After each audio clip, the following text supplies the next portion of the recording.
अस्सलाम वालेकुम। कैसे हैं आप सब लोग? उम्मीद है कि खैरियत से होंगे। आज हम कुछ बात करेंगे वाक़या करबला की।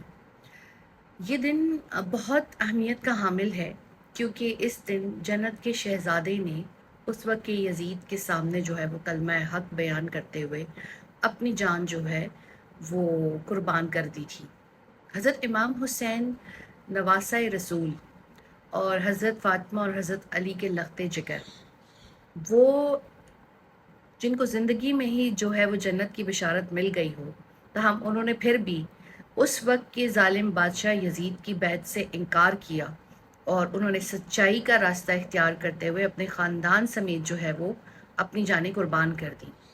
क्यों की? ताकि हम सबके लिए एक मिसाल कायम हो सके कि जिस भी वक्त का यजीद हो, जिस भी वक्त का फ़िरौन हो, आपने कलमा हक बयान करते रहना है और यजीद की बैत नहीं करनी।